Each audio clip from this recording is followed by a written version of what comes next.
एक common question हम लोगों का मन में रहता है कि मान लीजिए मेरे पास 1 लाख रुपए है। मैं उसको कहीं पे निवेश करना चाहता हूं ताकि मेरा फंड जो है वो भी सिक्योर रहे और जो बैंक रेट है उससे मुझे थोड़ा सा ज्यादा रिटर्न मिल जाए। ये इटर्नल क्वेश्चन है, सभी के मन में ये क्वेश्चन रहता है। इस वीडियो में हम लोग इस क्वेश्चन का आंसर देने का कोशिश करेंगे। नमस्कार दोस्तों, मैं हूं संजय और आप देख रहे हैं आपका चैनल संजय टॉक्स। चैनल में नए हैं तो चैनल को सब्सक्राइब करने के साथ साथ बेल आइकन को भी जरूर प्रेस कीजिए। वीडियो को अगर अच्छा लगे तो लाइक शेयर जरूर कीजिएगा। वीडियो को एंड तक जरूर देखिएगा दोस्तों। तो ये जो मेन हमारा मन में इटर्नल क्वेश्चन है, वैलिड भी है, क्योंकि हम लोग एक पैसा लेके रखते हैं, हार्ड अर्न्ड मनी आता है और उसके बाद पैसे का जो सेफ्टी है वो हमारे लिए बहुत ज्यादा मायना रखता है। क्योंकि हम लोग जानते हैं शेयर मार्केट में हम लोगों को बोला जाता है कि पैसा डूब जाने का चांसेस है। हम लोग पैसा जहां पे रखेंगे उसमें सेफ्टी सिक्योरिटी का हम लोगों को चाहिए, उसके साथ साथ हमें रिटर्न भी ज्यादा मिलना चाहिए। अभी इसमें देखिए थोड़ा सा कॉन्ट्राडिक्शन है, क्वेश्चन में कॉन्ट्राडिक्शन है। क्या है, लेकिन इसका सोल्यूशन क्या है मैं आपको बताऊंगा। देखिए क्वेश्चन में कॉन्ट्राडिक्शन क्या है आप भी जानेंगे। कहीं पे अगर हमारा जो रिस्क है वो अगर हम ज्यादा नहीं लेंगे तो रिटर्न भी हम लोगों का कम आएगा।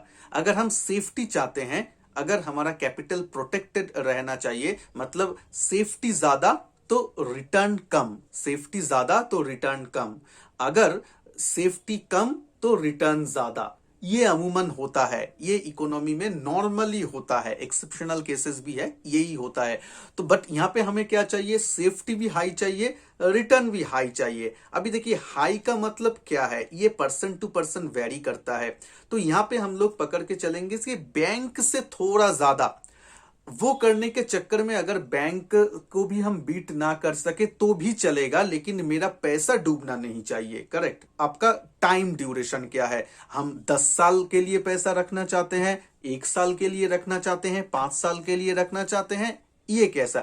तो अमूमन हम पकड़ के चलेंगे। देखिए ज्यादा हमारा गोल नहीं है, हम इसको अगर ठीक ठाक रिटर्न आता रहेगा तो हम इसको ही कंटिन्यू करेंगे। नहीं तो अगर मतलब कम 1-2 साल के लिए भी ठीक है, या फिर हमें अगर पैसा जरूरत नहीं है, ये अगर देखेंगे कि थोड़ा सा अच्छा रिटर्न आ रहा है तो इसको हम कंटिन्यू भी कर सकते हैं। ऐसा ही है, क्योंकि पर्टिकुलर गोल नहीं रहता है और हम बोलते हैं कि अगर रिटर्न ठीक ठाक आया तो इसको ही हम कंटिन्यू करेंगे। राइट, ऐसा ही हम लोगों का मेंटालिटी रहता है, कुछ क्लियर गोल नहीं रहता है। तो देखिए मैं एक दो सिनेरियो आपके साथ इस क्वेश्चन के लिए आंसर में अभी मैं जाऊंगा, आपके साथ डिस्कस करूंगा। तो देखिए पहला जो ऑप्शन आता है, आपके पास 1 लाख रुपए है।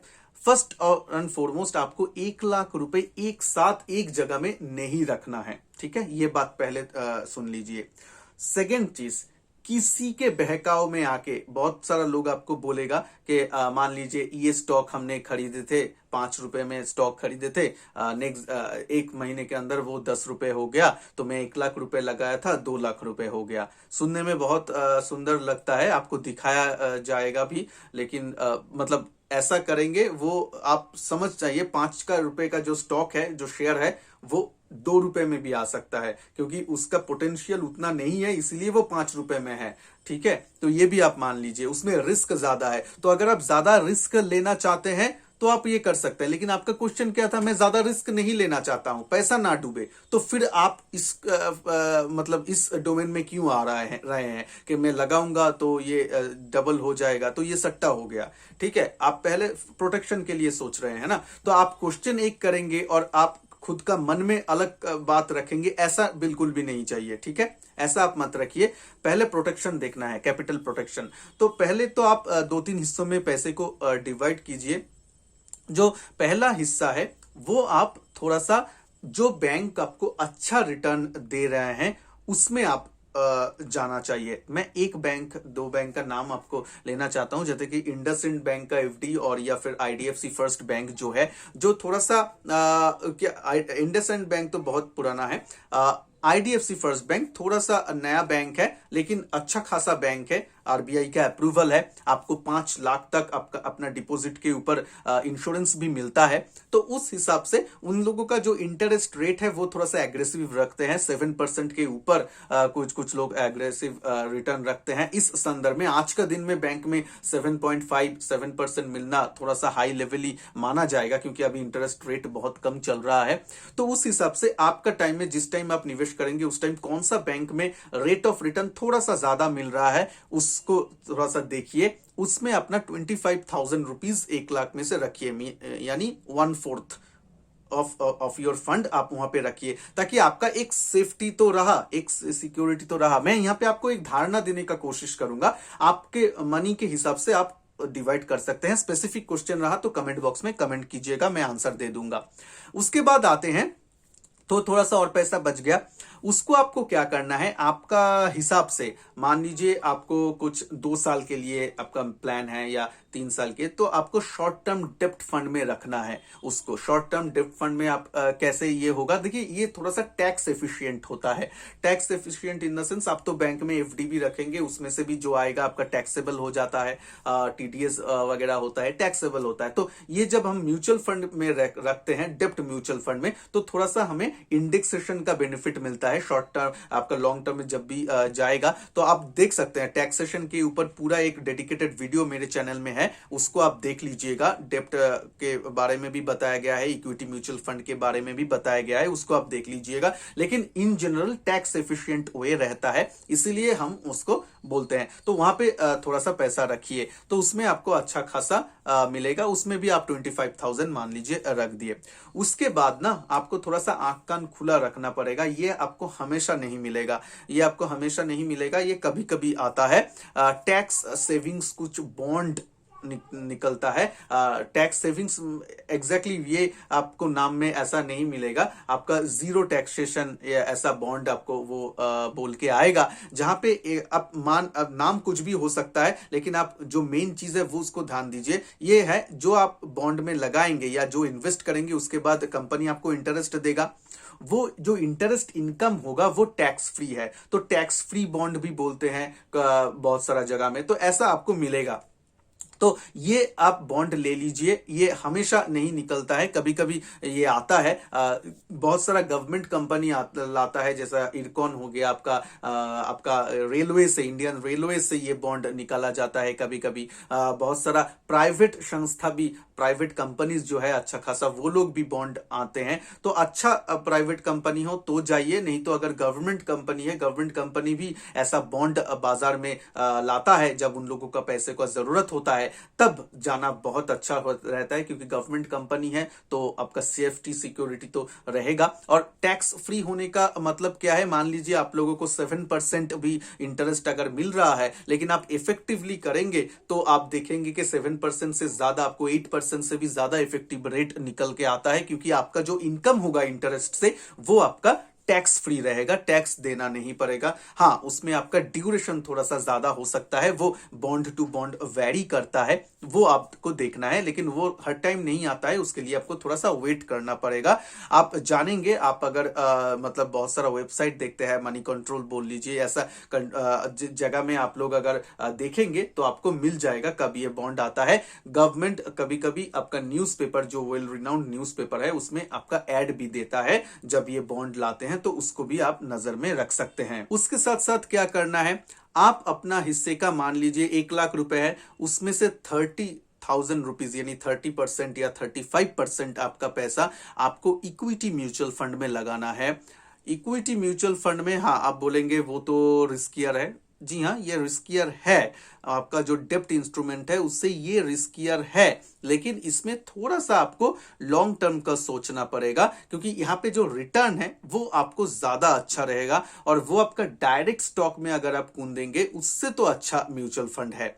उसमें आपको क्या करना है, कैटेगरी ठीक से चूज करना है। आप जब करेंगे, आपको प्रोटेक्शन भी चाहिए, तो आप हाइब्रिड इक्विटी फंड को पहले चूज कीजिए। इसको हम इन जनरली बैलेंस्ड म्यूचुअल फंड बोलते हैं, जहां पे आपका म्यूचुअल फंड में डेप्ट और इक्विटी दोनों रहता है। तो डेप्ट का पोर्शन भी रहता है, तो थोड़ा सा कम आपका जो रिस्की या फैक्टर्स थोड़ा सा कम हो जाता है। वो उसको आप चूज कीजिए। आज का दिन में कैनरा रोबेको बैलेंस्ड फंड आप देख सकते हैं, मिरिया एसेट का बैलेंस्ड फंड है, ये सब चीज देख सकते हैं, एक्सिस फंड हाउस का भी है वो देख सकते हैं।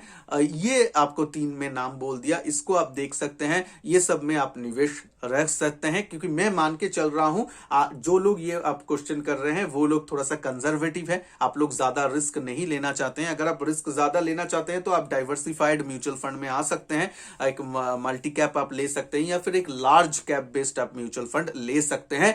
वीडियोस मेरे चैनल में है, बेस्ट लार्ज कैप फंड या फिर बेस्ट फंड कौन सा है उसके ऊपर आप चूज कर सकते हैं। लेकिन अगर आप थोड़ा सा प्रोटेक्शन चाहते हैं, थोड़ा सा सेफ्टी, थोड़ा सा सेफ प्ले करना चाहते हैं तो आपका जो बैलेंस्ड फंड है उसको लेना बेहतर रहेगा। तो अपना 30% एलोकेशन आप बैलेंस्ड फंड में रखिए।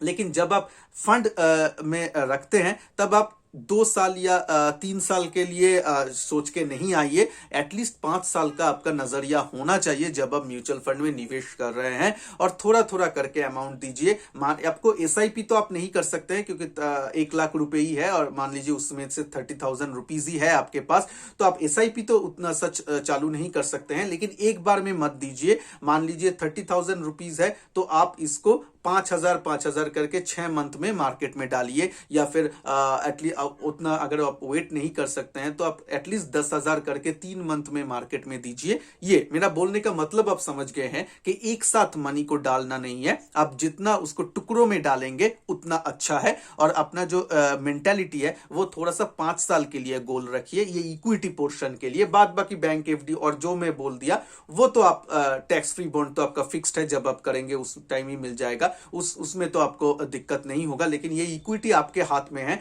इसमें आप एटलीस्ट 5 साल के लिए आप सोच के रखिए। तो ऐसे ओवरऑल जो मैं बोला हूं 3-4 इंस्ट्रूमेंट, इसमें अगर करेंगे तो इफेक्टिवली आपका जो रेट निकल के आएगा उसमें आप देखेंगे आपका जो करंट बैंक सेविंग्स अकाउंट में अगर वो मनी 1 लाख रुपए आप फेंक के रखते तो आज क्या 3% 4% मिलता आपका इंटरेस्ट रेट, उससे तो आपको ज्यादा ही मिलेगा। आपका जो बड़े बड़े बैंक में जो एफडी भी है जहां पे 5% मिलता है, अगर आप लगते हैं 5% 6% आज का डेट में मैं बोल रहा हूं, उससे तो ओवरऑल आपको ज्यादा ही मिलेगा और आपका उसके साथ साथ सेफ्टी भी रहेगा। तो इस बात को जरूर ध्यान दीजिएगा। और मनी का एलोकेशन जो मैं बोला हूं उस हिसाब से, आपका रिस्क के हिसाब से, आपका उम्र के हिसाब से ये थोड़ा सा ±5-10% ऐसा आप कर सकते हैं। मैं एक इन जनरल धारणा आपको दिया। तो ऐसा अगर आप टुकड़ों में डिवाइड करके मार्केट पैसे को अपना मार्केट में लगाते हैं, इंस्ट्रूमेंट्स में लगाते हैं, और आपको टैक्स के लिए बहुत ज्यादा ध्यान देना है।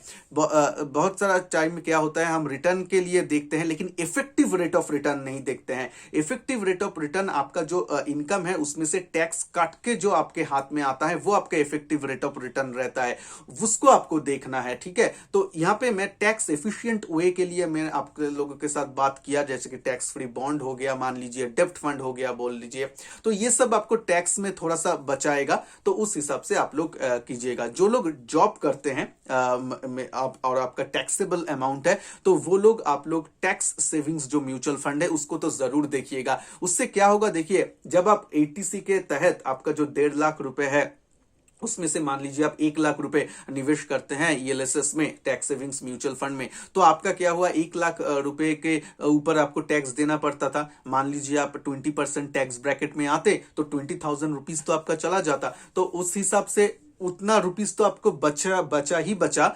उसके साथ साथ जो है, उसके साथ साथ जो रिटर्न आपको ये इक्विटी म्यूचुअल फंड कमा के देगा वो तो उसके ऊपर होगा। तो इफेक्टिव रेट ऑफ रिटर्न आपको ज्यादा होगा। ईएलएसएस के ऊपर आपको आप कमेंट बॉक्स में कमेंट कर सकते हैं, एक डेडिकेटेड वीडियो में लेके लाऊंगा जहां पे बेस्ट कुछ ईएलएसएस फंड के बारे में मैं डिस्कस करूंगा। अगर आप लोगों को चाहिए तो कमेंट बॉक्स में जरूर कमेंट कीजिएगा। तो ऐसा आप लोग प्लान कीजिए जो लोग टैक्सेबल कैटेगरी में आते हैं। तो होप आप लोगों को ऐसा अगर करेंगे तो आपको जरूर अच्छा होगा, आपका रिटर्न अच्छा होगा। वीडियो को अच्छा लगे तो लाइक जरूर कीजिएगा, और चैनल में नए हैं तो सब्सक्राइब कीजिए, चैनल को फ्री ऑफ कॉस्ट है ये, और बेल आइकन को जो है जरूर प्रेस करके रखिए ताकि मैं जब भी न्यू वीडियो अपलोड करूं वो आप लोगों के पास पहुंच जाए। तो चलिए इतना ही इस वीडियो में, मिलते हैं नेक्स्ट वीडियो में। तब तक के लिए खुश रहिए। जय हिंद, वंदे मातरम।